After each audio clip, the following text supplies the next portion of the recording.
Hello everyone, welcome to PSL academy.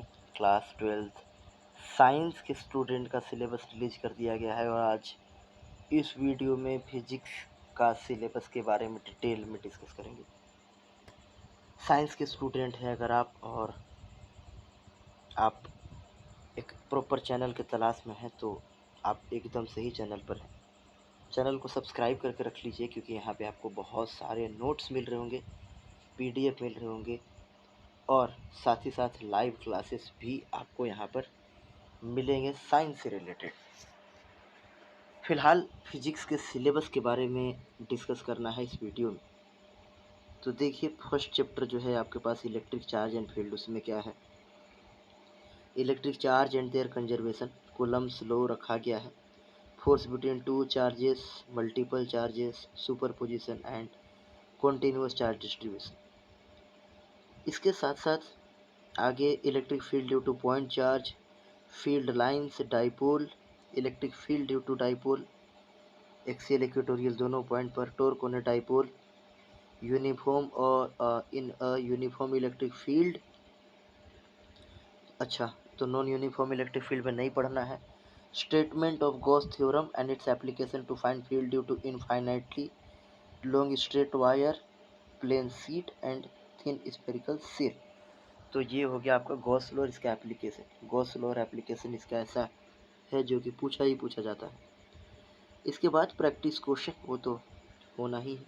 Electric potential and capacitance दूसरा topic है, दूसरा chapter है, जिसमें आपको पढ़ना है electric potential, potential difference, point charge की वजह से, डाइपोल की वजह से, इक्विपोटेंशियल सरफेस और इलेक्ट्रिकल पोटेंशियल एनर्जी इम्पोर्टेंट है। इसके बाद अगर हम लोग बात करें तो ये है conductors and insulators, free charge and bound charges inside a conductor.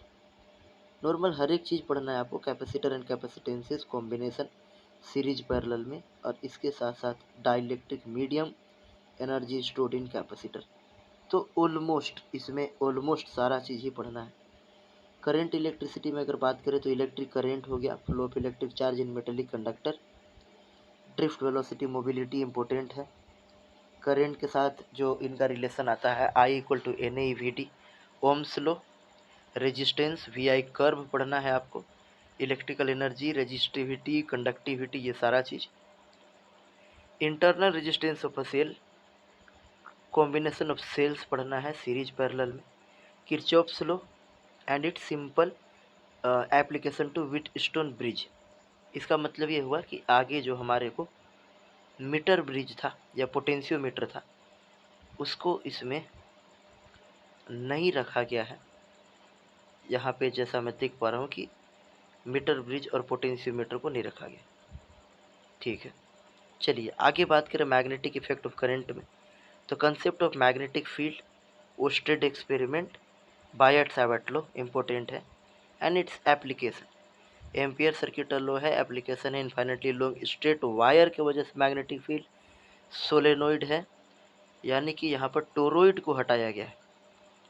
तो force on a moving charge in uniform magnetic and electric field, F equal to q भी पढ़ना है।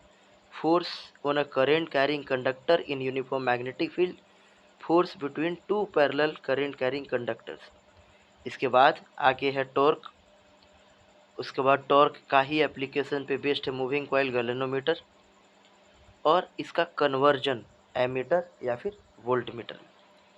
मैग्नेटिक इफेक्ट ऑफ करंट के बाद आता है मैग्नेटिज्म एंड मैटर, जिसमें कि है हमारे पास current loop as magnetic dipole और इट्स मैग्नेटिक डाइपोल मोमेंट। फिर है torque on a magnetic dipole in a uniform magnetic field, bar magnet कैसे इक्विवेलेंट सोलेनोइड है उसके बारे में, magnetic field lines, magnetic element जिस पर बेस्ट न्यूमेरिकल पूछा ही पूछा जाता है, पारा डाया एंड फेरोमैग्नेटिक सब्सटेंस के बारे में भी थ्योरेटिकल क्वेश्चन है जो कि पढ़ना है।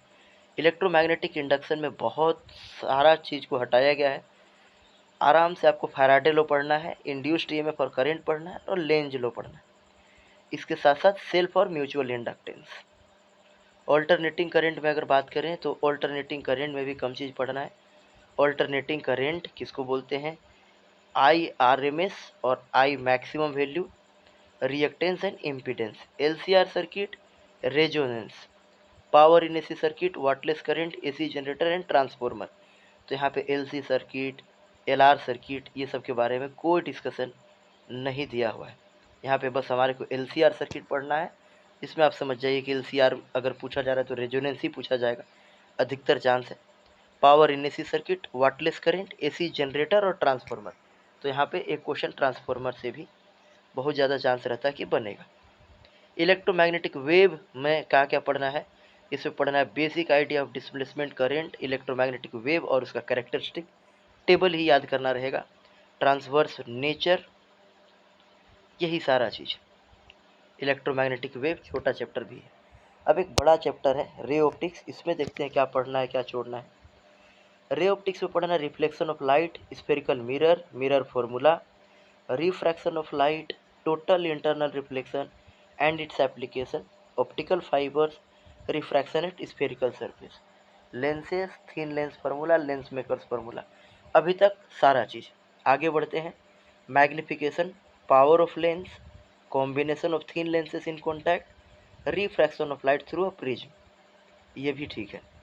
आगे देखिए तो microscope and astronomical telescope and their magnifying power. तो इसमें जो है ऑलमोस्ट सब कुछ ही पढ़ना है।